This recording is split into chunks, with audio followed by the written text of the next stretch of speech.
ನಮಸ್ಕಾರ ಗೆಳೆಯರೆ, ಪಾಠಶಾಲೆ ಯೂಟ್ಯೂಬ್ ಚಾನಲ್ಗೆ ಸ್ವಾಗತ ಸುಸ್ವಾಗತ. ಇದನ್ನ ನಿಮ್ಮ Raichur D C C bank ಕಾಲಾಗಿದೆ ಮತ್ತು ನಿಮ್ಮ ಶಿಮೂಲ್ ಕಾಲಾಗಿದೆಯಲ್ಲ, ಇದರ ಕೊನೆ ಕ್ಷಣದ ತಯಾರಿ ಪರೀಕ್ಷೆಯಲ್ಲಿ ಯಾವ ಥರ ಓದಬೇಕು ಅಂತ ಹೇಳ್ತಾ ಹೋಗ್ತೀನಿ.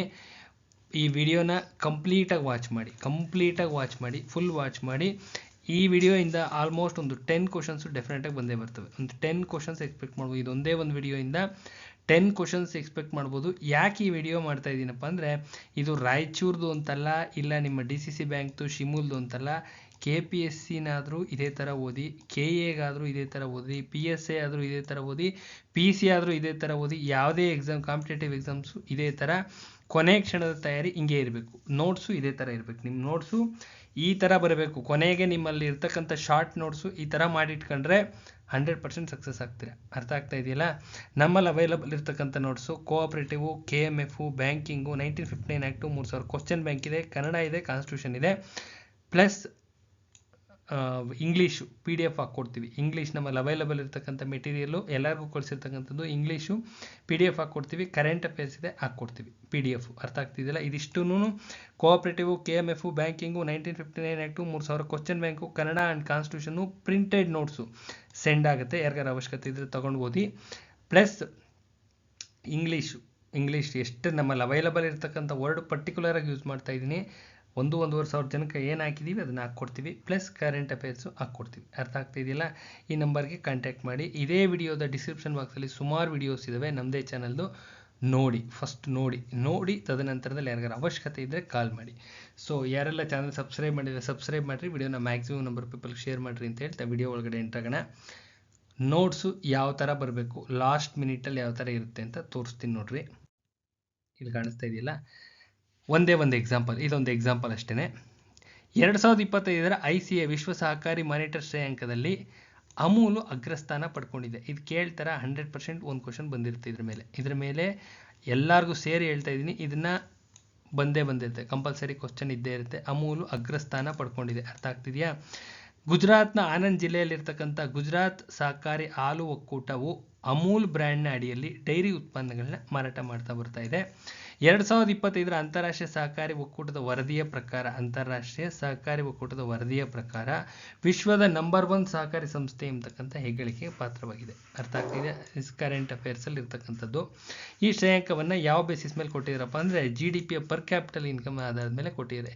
ಇದು 1 ಮಾರ್ಕಿಗೆ ಬರೋ ಚಾನ್ಸಸ್ಸು ತುಂಬ ಜಾಸ್ತಿ ಇದೆ. ನೆಕ್ಸ್ಟ್ ಅಮೂಲ್ ಮತ್ತು ಅದು ಯಾವ ಮಾದರಿ ಇಲ್ಲ ಹೆಂಗೆ ವರ್ಕ್ ಆಗುತ್ತಪ್ಪ ಅಂತಂದರೆ, ಇದೆಲ್ಲ ಡೆಪ್ತಾಗಿ ಓದ್ಕೋಬೇಕು. ನಾನು ನಿಮಗೆ ಕ್ವಶನ್ಸ್ ಮೇನ್ ಹೆಂಗೆ ಬರುತ್ತೆ ಅಂತ ಹೇಳ್ತಾ ಇದ್ದೀನಿ ಅಷ್ಟೇ. 3 ಟೈರ್ ಸಿಸ್ಟಮ್ ಇದೆ ಅಮೂಲಲ್ಲಿ. 3 ಟೈರ್ ಸಿಸ್ಟಮ್ ಇದೆ. ಒಂದು ಗ್ರಾಮ ಹಾಲು ಸಹಕಾರ ಸಂಘಗಳು ಗ್ರಾಮ ಮಟ್ಟದಲ್ಲಿ, ಜಿಲ್ಲಾ ಮಟ್ಟದಲ್ಲಿ ಜಿಲ್ಲಾ ಒಕ್ಕೂಟಗಳು ಕಂಡು ಬರ್ತವೆ, ಮತ್ತು ರಾಜ್ಯ ಮಟ್ಟದ ಒಕ್ಕೂಟಗಳು ಕಂಡು ಬರ್ತವೆ. ಇದು ಗುಜರಾತ್ನಲ್ಲಿರ್ತಕ್ಕಂಥ ಸಿಸ್ಟಮ್. ನೆಕ್ಸ್ಟ್ ಇಲ್ಲಿ ಕಾಣಿಸ್ತಾ ಇದೆ ನೋಡಿ, ಆನಂದ್ ಹಾಲು ಒಕ್ಕೂಟ ಸ್ಥಾಪನೆ ಆಗಿದ್ದು 1946 ಎಷ್ಟನೇ ಇಸ್ವಿಲಿ? 1946 ಸ್ಥಾಪನೆ ಆಗುತ್ತೆ. ಆಮೇಲೆ ಅಮೂಲ್ ಎಂಬತಕ್ಕಂಥ ವರ್ಡ್ನ ಸ್ಯಾನ್ಸ್ಕ್ರಿಟ್ ವರ್ಡ್ ಅಮೂಲ್ಯ ಎಂಬತಕ್ಕಂಥ ವರ್ಡಿಂದ ಪಡ್ಕೊಂಡಿದ್ದಾರೆ. ಕಾಣಿಸ್ತಾ ಇದೆಯಾ? ಇನ್ನು ಇದನ್ನು ಸ್ಥಾಪನೆ ಮಾಡಿದವರು ತ್ರಿಭುವನ್ ದಾಸ ಪಟೇಲ್ ಅಂತ ಇವರು ಸ್ಥಾಪನೆ ಮಾಡಿಕೊಡ್ತಾರೆ.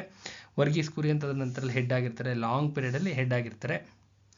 ನಿಮ್ಮ ಶ್ವೇತಕಾಂತಿ ಪಿತಾಮಹ ಅಂತಲೂ ಕರೀತಾರೆ. ಶ್ವೇತಕಾಂತಿ ಪಿತಾಮಹ ಕ್ವಶನ್ ಕಾಮನ್ ಆಗಿ ತೆಗಿತಾ ಇರ್ತಾರೆ. ನೆಕ್ಸ್ಟ್ ಭಾರತೀಯ ರೈತರ ರಸಗೊಬ್ಬರ ಸಹಕಾರಿ ಸಂಸ್ಥೆ ಇಫ್ಕೋ ಬಗ್ಗೆ ನೋಡ್ತಾ ಹೋಗೋಣ. ಇಫ್ಕೋ ಬಗ್ಗೆ ಇದು ಇಂಪಾರ್ಟೆಂಟು. ಇದರ ಪ್ರಧಾನ ಕಚೇರಿ ಎಲ್ಲಿದೆ ಅಂತ ಕೇಳ್ತಾ ಇರ್ತಾರೆ. Important question. ಇದು ನವದೆಹಲಿಯಲ್ಲಿ ಪ್ರಧಾನ ಕಚೇರಿ ಹೊಂದಿರುವ ಈ ಸಹಕಾರಿ ಸಂಸ್ಥೆ 2025 ICA ವಿಶ್ವ ಸಹಕಾರಿ ಮಾನಿಟರ್ ಶ್ರೇಯಾಂಕದಲ್ಲಿ 2ನೇ ಸ್ಥಾನವನ್ನು ಪಡ್ಕೊಂಡಿದೆ. ಇದು ಕರೆಂಟ್ ಅಫೇರ್ಸಲ್ಲಿ ಇರ್ತಕ್ಕಂಥದ್ದು. ಇನ್ನು ಇದು ಸ್ಥಾಪನೆ ಆಗಿದ್ದು 1967 ಎಷ್ಟನೇ ಇಸ್ವಿಯಲ್ಲಿ ಸ್ಥಾಪನೆ ಆಯಿತು? 1967. ಇದು ಮ್ಯಾನುಫ್ಯಾಕ್ಚರಿಂಗ್ ಮಾಡುತ್ತಪ್ಪ ಅಂದರೆ ರಸಗೊಬ್ಬರ ಮ್ಯಾನುಫ್ಯಾಕ್ಚರಿಂಗ್ ಮಾಡುತ್ತೆ. ಇಂಪಾರ್ಟೆಂಟ್ ಇದು. 3 ಕ್ವಶನ್ಸ್ ಟ್ಯಾಗ್ ಆಗೋ ಚಾನ್ಸಸ್ ಇದೆ. ಇನ್ನು ಅಂತಾರಾಷ್ಟ್ರೀಯ ಸಹಕಾರಿ ಒಕ್ಕೂಟದ ಬಗ್ಗೆ ನೋಡ್ತಾ ಹೋಗೋಣ. 1985 ಸ್ಥಾಪನೆಯಾಗಿ ಎಷ್ಟನೇ ಇಸ್ವಿಯಲ್ಲಿ ಸ್ಥಾಪನೆ ಆಯಿತು? 1895 ಮಿಸ್ ಆಯಿತು ಅನ್ನೋ ವರ್ಡ್ ಯೂಸ್ ಮಾಡಿದ್ದೀನಿ. 1895 ಸ್ಥಾಪನೆಯಾಗಿ ಎಲ್ಲಿ ಪ್ರಧಾನ ಕಚೇರಿ ಹೊಂದಿದೆ? ಬ್ರಸೆಲ್ಸ್ನಲ್ಲಿ ಹೊಂದಿದೆ. ಇದ್ರ ಮೇಲೆ ಒಂದು ಕ್ವಶನ್ ಡೆಫಿನೆಟ್ ಆಗಿರುತ್ತೆ. ಇದೊಂದು ಲಾಭದಾಯಕ ಸಹಕಾರಿ ಜಾಗತಿಕ ಸಂಘಟನೆಯಾಗಿದೆ. ಅಂತಾರಾಷ್ಟ್ರೀಯ ಸಹಕಾರಿ ಒಕ್ಕೂಟ ICA ಅಂತೇಳಿ ಕರೀತಾರೆ. 1895ನಲ್ಲಿ ಸ್ಥಾಪನೆ ಆಯಿತು. 1895ನಲ್ಲಿ ಸ್ಥಾಪನೆ ಆಯಿತು. ಬ್ರಸೆಲ್ಸ್ನಲ್ಲಿ ಪ್ರಧಾನ ಕಚೇರಿಯನ್ನು ಹೊಂದಿದೆ. ಎಲ್ಲೊಂದಿದೆ? ಬ್ರಸೆಲ್ಸ್ನಲ್ಲಿ ಹೊಂದಿದೆ. ಇಂಪಾರ್ಟೆಂಟ್ ಇದು. ಇನ್ನು 97ನೇ ತಿದ್ದುಪಡಿಯು ಸಹಕಾರಿ ವಲಯಕ್ಕೆ ಸಂವಿಧಾನಿಕ ಸ್ಥಾನಮಾನವನ್ನು ನೀಡುತ್ತೆ. ಎಷ್ಟನೇ ತಿದ್ದುಪಡಿ ನೀಡುತ್ತೆ ಸಂವಿಧಾನಿಕ ಸ್ಥಾನಮಾನ ಅಂತ ಕೇಳ್ತಾ ಇರ್ತಾರೆ. 97ನೇ ತಿದ್ದುಪಡಿ. ಅರ್ಥ ಆಗ್ತಾ ಇದೆಯಾ? ಮತ್ತು ರಕ್ಷಣೆ ನೀಡುವ ಮೂಲಕ ಭಾರತ ಸಹಕಾರ ಚಳವಳಿಯಲ್ಲಿ ಒಂದು ಮೈಲಿಗಲ್ಲಾಗಿದೆ. ಅರ್ಥ ಆಗ್ತಾ ಇದೆಯಾ? ಇನ್ನು 97ನೇ ಸಂವಿಧಾನಿಕ ತಿದ್ದುಪಡಿ ಜಾರಿಗೆ ಬಂದಿದ್ದು 2011 ಇಸ್ವಿನಲ್ಲಿ. ಯಾವ ಅನುಚ್ಛೇದವನ್ನು ಇನ್ಕಾರ್ಪೊರೇಟ್ ಮಾಡಿದ್ರಪ್ಪ ಅಂದರೆ 91C. ಸಂವಿಧಾನದ ಅನುಚ್ಛೇದ 19(1)C ಅಡಿಯಲ್ಲಿ ಸಹಕಾರಿ ಸಂಘ ಸ್ಥಾಪಿಸುವುದನ್ನು ಪ್ರತಿಯೊಬ್ಬ ನಾಗರಿಕನ ಮೂಲಭೂತ ಹಕ್ಕು ಅಂತೇಳಿ ಘೋಷಣೆ ಮಾಡ್ತಾರೆ. ಇದಿಷ್ಟಕ್ಕಿಷ್ಟು ಇಂಪಾರ್ಟೆಂಟು. ಡೆಫಿನೆಟ್ ಆಗಿ ಇದ್ರ ಮೇಲೆ ಒಂದು ಕ್ವಶನ್ ಇದ್ದೇ ಇರುತ್ತೆ. ಸಹಕಾರಿ ಸಂಘಗಳ ಸ್ವಯಂ ಪ್ರೇರಿತ ರಚನೆ, ಸ್ವಾಯತ್ತತೆ ನಿರ್ವಹಣೆ ಮತ್ತು ಪ್ರಜಾಸತ್ತಾತ್ಮಕ ನಿಯಂತ್ರಣವನ್ನು ಉತ್ತೇಜಿಸಲು ರಾಜ್ಯಗಳಿಗೆ ನಿರ್ದೇಶನ ನೀಡುವ ಅನುಚ್ಛೇದ 43B. ಇಂಪಾರ್ಟೆಂಟ್. 43B ನಲ್ಲೂ ಕಂಡುಬರುತ್ತೆ. 43B ಕಂಡುಬರುತ್ತೆ. ಅರ್ಥ ಆಯ್ತಾ? ಇನ್ನು ಸಹಕಾರಿ ಸಂಘಗಳ ಆಡಳಿತ, ಚುನಾವಣೆ ಮತ್ತು ಲೆಕ್ಕ ಪರಿಶೋಧನೆಗೆ ಏಕರೂಪದ ಚೌಕಟ್ಟನ್ನು ಒದಗಿಸೋದಕ್ಕೆ ಸಂವಿಧಾನದ ಭಾಗ 9B. ಭಾಗ ಯಾವ ಭಾಗದಲ್ಲಿ ಕಂಡುಬರುತ್ತೆ ಕೇಳ್ತಾರೆ. ಯಾವ ಭಾಗ? 9B ಅನುಚ್ಛೇದ 243ZH ನಿಂದ 240ZT ವರೆಗಡೆ ಮತ್ತೆ ಸೇರಿಸ್ತಾರೆ.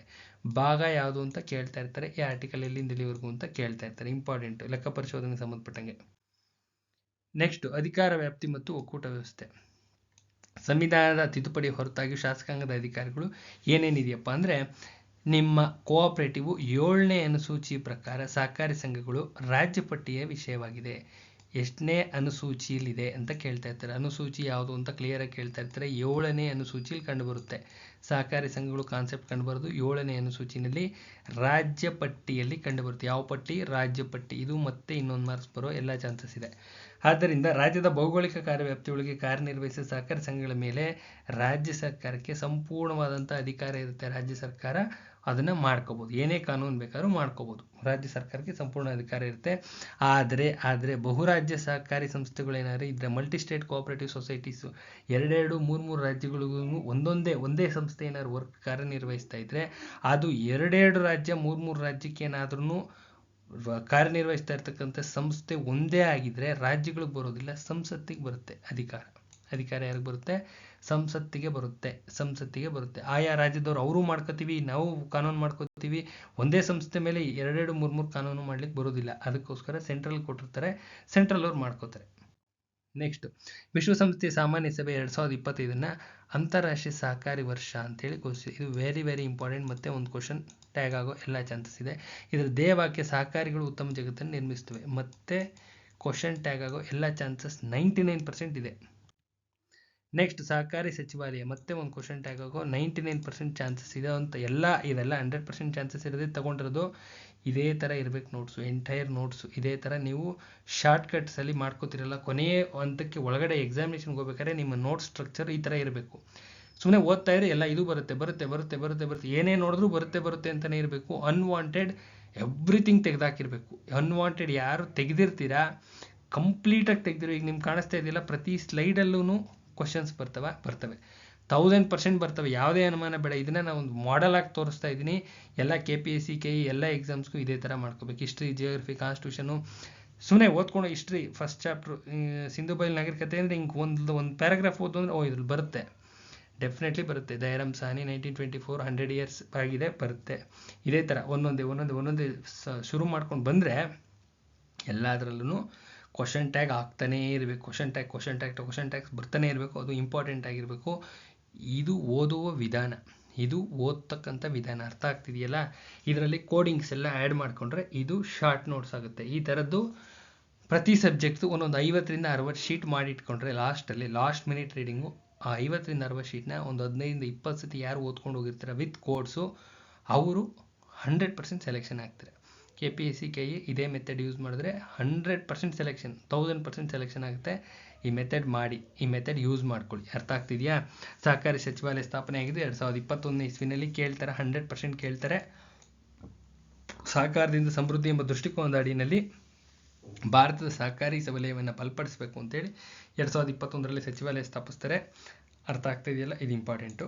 ಇನ್ನು ಗುಜರಾತ್ನ ಆನಂದ್ನಲ್ಲಿರುವ ತ್ರಿಭುವನ ಸಹಕಾರಿ ವಿಶ್ವವಿದ್ಯಾನಿಲಯಗಳು ಭಾರತದ ಪ್ರಥಮ ಸಹಕಾರಿ ವಿಶ್ವವಿದ್ಯಾನಿಲಯ ಹಿರಿಮೆಗೆ ಪಾತ್ರವಾಗಿದೆ. ಒಂದು ಕ್ವಶನ್ ಡೆಫಿನೆಟ್ ಆಗಿ ಇದ್ದೇ ಇರುತ್ತೆ. ಇದು ಫಸ್ಟ್ ಪ್ರಪ್ರಥಮ ರಾಷ್ಟ್ರೀಯ ಸಹಕಾರಿ ವಿಶ್ವವಿದ್ಯಾನಿಲಯ ಎಲ್ಲಿ ಸ್ಥಾಪಿಸಲಾಯಿತು ಅಂದರೆ ತ್ರಿಭುವನಲ್ಲಿ ಸ್ಥಾಪನೆ ಮಾಡ್ತಾರೆ, ಗುಜರಾತ್ನ ಆನಂದ್ನಲ್ಲಿದೆ ಇದು. ನೆಕ್ಸ್ಟ್, ಮಹಾರಾಷ್ಟ್ರ ರಾಜ್ಯವು ಭಾರತದಲ್ಲಿ ಅತಿ ಹೆಚ್ಚು ಸಹಕಾರಿ ಸಂಸ್ಥೆಗಳನ್ನು ಹೊಂದಿದೆ. ಯಾವುದು ಅಂತ ಕೇಳ್ತಾ ಇತ್ತು. ಅತಿ ಹೆಚ್ಚು ಸಹಕಾರಿ ಸಂಸ್ಥೆ ಹೊಂದಿರೋದು ಮಹಾರಾಷ್ಟ್ರ. ಅತಿ ಹೆಚ್ಚು ಸಹಕಾರಿ ಸಂಸ್ಥೆ ಹೊಂದಿರುವ 5 ಅಗ್ರಗಣ್ಯ ರಾಜ್ಯಗಳು ಯಾವಪ್ಪ ಅಂದರೆ ಫಸ್ಟ್ ಮಹಾರಾಷ್ಟ್ರ, ಹೈರಾರ್ಕಿ ಕೇಳ್ಬೋದು. ಸೆಕೆಂಡ್ ಗುಜರಾತ್, 3 ತೆಲಂಗಾಣ, 4 ಮಧ್ಯಪ್ರದೇಶ, 5 ಕರ್ನಾಟಕ 5ನೇ ಸ್ಥಾನ. ಎಂತರಲ್ಲಿ ಸಹಕಾರಿ ಸಂಸ್ಥೆಗಳನ್ನು ಹೊಂದಿರುವ ಹಿಂಗೆ ಕೇಳ್ತಾರೆ ಕ್ವಶನ್, ಅತಿ ಹೆಚ್ಚು ಸಹಕಾರಿ ಸಂಸ್ಥೆಗಳು ಹೊಂದಿರುವ ಅಗ್ರಗಣ್ಯ ರಾಜ್ಯಗಳಲ್ಲಿ ಕರ್ನಾಟಕ ಸ್ಥಾನ ಎಷ್ಟು? 5ನೇದು. ಇಲ್ಲ 1 2 3 4 ಕ್ರೋನಾಲಜಿ ಕೇಳ್ಬೋದು. 1 2 3 4 5 ಈ ಥರ ಕೇಳ್ಬೋದು. ಕೇಳಿರ್ತಾರೆ KPSC ನೋಡಿರ್ತಾರಲ್ಲ, ಮಹಾರಾಷ್ಟ್ರ, ಗುಜರಾತ್, ತೆಲಂಗಾಣ, ಮಧ್ಯಪ್ರದೇಶ, ಕರ್ನಾಟಕ ಇದೊಂದು ಲೈನಲ್ಲಿ ಇರುತ್ತೆ. ಇದಲ್ಲದೆ ಬೇರೆ ಬೇರೆ ರಾಜ್ಯಗಳು 2ನೇ ಲೈನು, ಇನ್ನೊಂದು ರಾಜ್ಯ ಇನ್ನೊಂದು ಸೆಟ್ ಆಫ್, ಇದು 3ನೇ ಲೈನು, ಇನ್ನೊಂದು ಸೆಟ್ ಆಫ್ ರಾಜ್ಯಗಳು 4ನೇ ಲೈನು, ಈ ಥರ ಇರ್ತದೆ. ಈ ಸೆಟ್ ಆಫ್ ರಾಜ್ಯಗಳಲ್ಲಿ ಈ ಸೆಟ್ ಯಾವುದು ಕರೆಕ್ಟಾಗಿದೆ, ಅಗ್ರ 5 ರಾಜ್ಯಗಳು ಯಾವ ಸೆಟ್ ಕರೆಕ್ಟ್ ಆಗಿದೆ ಅಂದರೆ ಇದಿಷ್ಟನ್ನು ಬಾಯಟ್ ಮಾಡಿ ಇಟ್ಕೋಬೇಕು. ಇದಿಷ್ಟು ಗೊತ್ತಿದ್ರೆ ಟಿಕ್ ಮಾಡಿ ಬರ್ಬೋದು, ಕಾನ್ಸೆಪ್ಟ್ ಗೊತ್ತಿರಬೇಕು. ಇನ್ನು ಒಟ್ಟಾರೆಯಾಗಿ 5 ರಾಜ್ಯಗಳು ಭಾರತದ ಎಲ್ಲ ಸಹಕಾರಿ ಸಂಸ್ಥೆಗಳಲ್ಲಿ 57ರಷ್ಟು ಪಾಲನ್ನು ಹೊಂದಿವೆ. ಇದಿಷ್ಟು 57% ಹೊಂದಿದೆ ಅಂತೆ. ಟೋಟಲ್ ಇಂಡಿಯಾ 100% ಕೋಆಪರೇಟಿವ್ ಅಲ್ಲಿ ಒಂದು ಅರ್ನಿಂಗ್ಸ್ ಆಗುತ್ತೆ, ಒಂದು ಪೊಟೆನ್ಷಿಯಲ್ ಇದೆ ಅಂದರೆ 57% ಇವಿಷ್ಟೇ ಕವರ್ ಮಾಡ್ತವೆ ಅಂತ ಇದರ ಅರ್ಥ. ನೆಕ್ಸ್ಟ್, ಭಾರತದ ಮೊದಲ ಸಹಕಾರಿ ಶಾಸನ 1904 ಜಾರಿಗೆ ಬರುತ್ತೆ, ಸಹಕಾರಿ ಸಂಘಗಳ ಕಾಯ್ದೆ. ಇದನ್ನು ಲಾರ್ಡ್ ಕರ್ಜನ್ ಅವರ ಪೀರಿಯಡ್ನಲ್ಲಿ ಜಾರಿಗೆ ತರ್ತಾರೆ. ರೈತರನ್ನ ಲೇವಾದೇವಿಗಾರರಿಂದ ರಕ್ಷಿಸೋದು ಅತ್ಯಂತ ಮುಖ್ಯವಾದಂಥ ಉದ್ದೇಶ, ಅವರ ಮೋಟೋ ಅದಾಗಿರುತ್ತೆ. ಇನ್ನು ಅಂತಾರಾಷ್ಟ್ರೀಯ ಸಹಕಾರಿ ಸಂಘಗಳ ದಿನ ಜುಲೈ ಮೊದಲನೇ ಶನಿವಾರ. ಇದು ಕ್ವಶನ್ ಟ್ಯಾಗ್ ಆಗುತ್ತೆ. ಇನ್ನು 2025ರ ಧ್ಯೇಯವಾಕ್ಯ ಏನಪ್ಪ ಅಂದರೆ ಸಹಕಾರಿ ಸಂಸ್ಥೆಗಳು ಉತ್ತಮ ಜಗತ್ತಿಗೆ ಸಮಗ್ರ ಸುಸ್ಥಿರ ಪರಿಹಾರಗಳನ್ನ ನೀಡ್ತವೆ ಅಂತ. ಅಂತಾರಾಷ್ಟ್ರೀಯ ಸಹಕಾರಿ ಸಂಸ್ಥೆಗಳ ದಿನ ಇದದ್ದು ಧ್ಯೇಯವಾಕ್ಯ ಕೇಳಿರೋದು, ಅರ್ಥ ಆಗ್ತಿದೆಯಲ್ಲ. ನೆಕ್ಸ್ಟ್, ಸಹಕಾರಿ ಸಂಘಗಳ ಕಾಯ್ದೆ 1904 ಕೇವಲ ಸಾಲ ನೀಡುವ ಉದ್ದೇಶದಿಂದ ಕ್ರೆಡಿಟ್ ಸೊಸೈಟಿಗಳಿಗೆ ಮಾತ್ರ ಸೀಮಿತವಾಗಿತ್ತು. 1904ರಲ್ಲಿ ಬಂದಂಥ 1904ರಲ್ಲಿ ಒಂದು ಕಾಯ್ದೆ ತರ್ತಾರೆ. ಅದರ ಉದ್ದೇಶ ಏನಪ್ಪ ಅಂದರೆ ಕ್ರೆಡಿಟ್ ಸೊಸೈಟಿಗಳಿಗೆ ಸಾಲ ನೀಡೋ ಉದ್ದೇಶ ಮಾತ್ರ ಆಗಿರುತ್ತೆ, ಅರ್ಥ ಆಗ್ತಿದೆಯಲ್ಲ. ಆದರೆ ತದನಂತರದಲ್ಲಿ 1912ರಲ್ಲಿ ಸಹಕಾರಿ ಸಂಘಗಳ ಕಾಯ್ದೆನ ತಿದ್ದುಪಡಿ ಮಾಡ್ತಾರೆ. ತಿದ್ದುಪಡಿ ಮಾಡಿದಾಗ ಸಹಕಾರಿ ಸಂಘಗಳಲ್ಲದೆ ವಸತಿ, ಕೃಷಿ, ಮಾರುಕಟ್ಟೆ ಮುಂತಾದ ಎಲ್ಲ ಸಹಕಾರಿ ಸಂಘಗಳ ರಚನೆಗೆ ಕಾನೂನು ಚೌಕಟ್ಟನ್ನು ಒದಗಿಸಿಕೊಡುತ್ತೆ. ನೆಕ್ಸ್ಟ್, ನಮ್ಮ ದೇಶದ ಮೊದಲ ಸಹಕಾರಿ ಸಂಘವನ್ನು ಗದಗಿನ ಕಣಗಿನಹಾಳದಲ್ಲಿ 1905ರಲ್ಲಿ ನೋಂದಾವಣೆ ಬಗ್ಗೆ ಕೇಳಿದರೆ ಇಲ್ಲಿ ನೋಂದಾಯಿಸಲಾಗಿದ್ದು 1905ನೇ ಇಸ್ವಿನಲ್ಲಿ. ಯಾರು? ಸಿದ್ದನಗೌಡ ಸಣ್ಣರಾಮನಗೌಡ ಪಾಟೀಲ್ ಅವರು, ಇವರೇ ನೋಂದಾವಣೆ ಮಾಡಿದ್ದು. ಹಾಗಾಗಿ ಇವರನ್ನ ಸಹಕಾರಿ ಚಳವಳಿಯ ಪ್ರವರ್ತಕ ಅಂತೇಳಿ ಕರೀತಾರೆ. ಇನ್ನು ಸಹಕಾರಿ ಸಂಘಗಳಿಗೆ ಸಂಬಂಧಿಸಿದಂತೆ ಮೈಸೂರು ಸಹಕಾರಿ ಸಂಘಗಳ ಕಾಯ್ದೆ 1959 ನಮ್ಮ ರಾಜ್ಯದ ಮೊದಲ ಶಾಸನವಾಗಿದ್ದು ಅಸ್ತಿತ್ವಕ್ಕೆ ಬಂದಿದ್ದು 25/5/1960ರಿಂದ ಅಸ್ತಿತ್ವಕ್ಕೆ ಬರುತ್ತೆ. ಇನ್ನು ಕರ್ನಾಟಕ ಭಾರತ ಸಹಕಾರಿ ಚಳುವಳಿಯಲ್ಲಿ ಎಷ್ಟನೇ ಸ್ಥಾನದಲ್ಲಿದೆ? ಇದೇ ಥರ ಇರುತ್ತೆ ಕ್ವಶನ್ ಇದೇ ಥರ ಇರುತ್ತೆ. ಕರ್ನಾಟಕ ಭಾರತ ಸಹಕಾರಿ ಚಳುವಳಿಯಲ್ಲಿ ಎಷ್ಟನೇ ಸ್ಥಾನದಲ್ಲಿದೆ ಅಂತ ಕೇಳಿದ್ರೆ 3ನೇ ಸ್ಥಾನದಲ್ಲಿದೆ. ಸಹಕಾರಿ ಚಳುವಳಿಯಲ್ಲಿ 3ನೇ ಸ್ಥಾನ. ಸಹಕಾರಿ ಚಳುವಳಿಯಲ್ಲಿ ಎಷ್ಟನೇ ಸ್ಥಾನದಲ್ಲಿದೆ? ಸಹಕಾರಿ ಚಳುವಳಿಯಲ್ಲಿ 3ನೇ ಸ್ಥಾನದಲ್ಲಿದೆ. ಇನ್ನು ನಿಮ್ಮ GST ಬಗ್ಗೆ ಒಂದು ಕ್ವಶನ್ ಡೆಫಿನೆಟ್. GSTನ ಇದನ್ನು ಅವಾಯ್ಡ್ ಮಾಡಿದ್ದಾರೆ, ಏನು ಮಾಡಿದ್ದಾರೆ? ಕಡಿಮೆ ಮಾಡಿದ್ದಾರೆ ಎಲ್ಲ. ಅಂದರೆ ಇದನ್ನು it's in current affairs. So ನೋಡ್ತಾ ಹೋಗೋಣ. ಸಹಕಾರ ಸೇವಾ ತೆರಿಗೆ ಪರಿಷತ್ತು GST council article 279A, it's very very important. 279A ಆರ್ಟಿಕಲಲ್ಲಿ ಬರುತ್ತೆ. GSTಗೆ ಸಂಬಂಧಿಸಿದ ತಿದ್ದುಪಡಿ ಮಸೂದೆ 122ನೇ ಸಂವಿಧಾನಕ್ಕೆ ತಿದ್ದುಪಡಿ ಮಸೂದೆ 2014ರಲ್ಲಿ ಜಾರಿಗೆ ಬರುತ್ತೆ. ಇನ್ನು ಕಾರ್ಯಾಲಯ ಎಲ್ಲಿದೆಯಪ್ಪ ಅಂದರೆ GSTದು ನವದೆಹಲಿಯಲ್ಲಿದೆ. ಇನ್ನು ತಿದ್ದುಪಡಿ ಮಸೂದೆ ಎಷ್ಟನೇದಪ್ಪ ಅಂದರೆ 101ರಿಂದ 106ರವರೆಗೆ ಕ್ವಶನ್ ಒಂದು ಡೆಫಿನೆಟ್ ಆಗಿ ಬಂದೇ ಬರುತ್ತೆ. ತಿದ್ದುಪಡಿಗಳಲ್ಲಿ ಒಂದು ಕ್ವಶನ್ ತೆಗೆದಿರ್ತಾರೆ, ಮಿಸ್ ಮಾಡ್ಕೊಂಬೇಡ್ರಿ, ಅರ್ಥ ಆಗ್ತಾ ಇದೆಯಲ್ಲ. ತಿದ್ದುಪಡಿ 101ನೇ ಸಂವಿಧಾನ ತಿದ್ದುಪಡಿಯಾಗಿ ಜಾರಿಗೆ ಬರುತ್ತೆ. ಇನ್ನು GST ಜಾರಿಗೆ ಬಂದ ದಿನಾಂಕ 2017 ಜುಲೈ 1ನೇ ತಾರೀಕು ಆಯ್ತಲ್ಲ. ಇನ್ನು GST ಕೌನ್ಸಿಲ್ಗೆ ಅವಕಾಶ ಕಲ್ಪಿಸಿದ ಸಂವಿಧಾನದ ವಿಧಿ 279A ಇನ್ಕಾರ್ಪೊರೇಟ್ ಮಾಡ್ತಾರೆ. ನೆಕ್ಸ್ಟ್, ಮಂಡಳಿಯ ಪದನಿಮಿತ್ತ ಕಾರ್ಯದರ್ಶಿಯಾಗಿ ಯಾರು ಕಾರ್ಯನಿರ್ವಹಿಸ್ತಾರಪ್ಪ ಅಂದರೆ ಕೇಂದ್ರದ ಕಂದಾಯ ಕಾರ್ಯದರ್ಶಿಗಳಿರ್ತಾರೆ. ಕೋರಮ್ ಏನಾಗಿರುತ್ತಪ್ಪ ಅಂದರೆ ಮಂಡಳಿ ಒಟ್ಟು ಸದಸ್ಯರಲ್ಲಿ ಅರ್ಧದಷ್ಟು ಸದಸ್ಯರು ಸಭೆ ಕೋರಮ್ ಆಗಿರುತ್ತೆ. ಮಂಡಳಿ ಒಟ್ಟು ಸದಸ್ಯರಲ್ಲಿ ಅರ್ಧದಷ್ಟು ಸದಸ್ಯರು ಇದ್ದರು ಅಂದರೆ ಮಂಡಳಿ ಅದನ್ನು ಕಂಟಿನ್ಯೂ ಮಾಡ್ಬೋದು ಮೀಟಿಂಗು ಅಂತ ಅದರ ಅರ್ಥ. ಇನ್ನು ಮಂಡಳಿಯ ಸಂರಚನೆಯಲ್ಲಿ ಪದನಿಮಿತ್ತ ಮುಖ್ಯಸ್ಥರು ಕೇಂದ್ರದ ವಿತ್ತ ಸಚಿವರು, ಹಣಕಾಸು ಸಚಿವರು. ವಿತ್ತ ಸಚಿವರು ಅಂದರೆ ಹಣಕಾಸು ಸಚಿವರು ಯಾರಿದ್ರೆ ನಿರ್ಮಲಾ ಸೀತಾರಾಮನ್ ಅವರು ಇದ್ದಾರೆ, ಅವರಾಗಿರ್ತಾರೆ. ಇನ್ನು GST ವಸ್ತುವಿನ ಅನುಭೋಗದ ಮೇಲೆ ವಿಧಿಸ್ತಕ್ಕಂಥ ಪರೋಕ್ಷ ತೆರಿಗೆ. ಇವೆಲ್ಲ ಕ್ವಶನ್ ಟ್ಯಾಗ್ ಆಗ್ತವೆ, ಎಲ್ಲ ಕ್ವಶನ್ ಟ್ಯಾಗ್ ಆಗ್ತವೆ. ಈ ವಿಡಿಯೋದಿಂದ 10 ಕ್ವಶನ್ಸು ಖಂಡಿತವಾಗ್ಲೂ ಬಂದೇ ಬರುತ್ತೆ. ಮಿನಿಮಮ್ ಒಂದು 10 ಕ್ವಶನ್ಸ್ ಆರಾಮಾಗಿ ಬರುತ್ತೆ. ಹೇಳ್ತೀನಿ.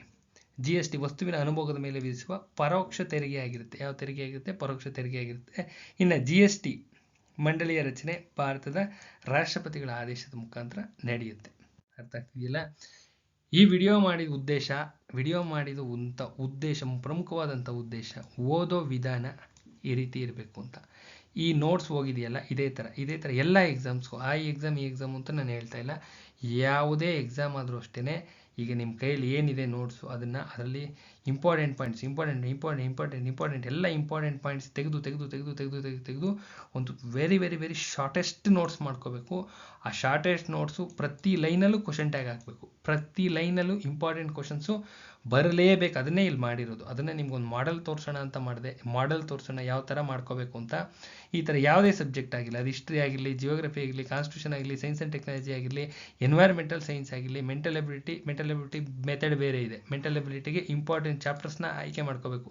ಇಂಪಾರ್ಟೆಂಟ್ ಚಾಪ್ಟರ್ಸ್ನ ಆಯ್ಕೆ ಮಾಡಿಕೊಂಡು ಅದರಲ್ಲಿರ್ತಕ್ಕಂಥ ಶಾರ್ಟ್ಕಟ್ ಮೆಥಡ್ಸ್ನ ಯೂಟ್ಯೂಬಲ್ಲಿ ತುಂಬ ಶಾರ್ಟ್ಕಟ್ಸ್ ಯಾರು ಹೇಳ್ಕೊಟ್ಟಿದ್ದಾರೆ, ತುಂಬ ಟ್ರಿಕ್ಕಿಯಾಗಿ, ತುಂಬ ಸಿಂಪಲಾಗಿ ಹೇಳ್ಕೊಟ್ಟಿರ್ತಾರೆ. ಅದನ್ನು ಪ್ರಾಕ್ಟೀಸ್ ಮಾಡಿದ್ರೆ ಮೆಂಟಲ್ ಎಬಿಲಿಟಿ ಎತ್ಕೋಬೋದು. ಮಿಕ್ಕಿದೆಲ್ಲ ಸಬ್ಜೆಕ್ಟು ಇದೇ ಮೆಥಡೇ ಮಾಡ್ಕೋಬೇಕು. ಅರ್ಥ ಆಗ್ತಿದೆಯಲ್ಲ? ಮಿಕ್ಕಿದೆಲ್ಲ ಸಬ್ಜೆಕ್ಟು ಸಿಮಿಲರ್ ಮೆಥಡ್ ಏನು ಹೇಳಿದ್ದೀನಿ, ಒಂದು ಶಾರ್ಟೆಸ್ಟ್ ನೋಟ್ಸ್ನ ಮಾಡಿ ಯಾರು ಇಟ್ಕೊಂಡು ಅದನ್ನು 10ರಿಂದ 20 ಸತಿ ಬಾಯಟ್ ಮಾಡ್ಕೊಂಡು ಹೋಗ್ತಾರೆ, ಅವರು ಸಕ್ಸಸ್ ಆಗೋದ್ರಲ್ಲಿ ಯಾವುದೇ ಅನುಮಾನ ಬೇಡ. ಅರ್ಥ ಆಗ್ತಿದ್ದಿಲ್ಲ? ಹಿಂದೆ ನಾವೆಲ್ಲ ಮಾಡಿದಂಥ ಮೆಥಡ್ಸ್ ಇದು. ಆ ಮೆಥಡ್ ಹೇಳ್ಕೊಟ್ಟಿದ್ದೀನಿ, ಯೂಸ್ ಮಾಡ್ಕೊಳ್ಳಿ. ಅರ್ಥ ಆಗ್ತಾ ಇದೆಯಲ್ಲ?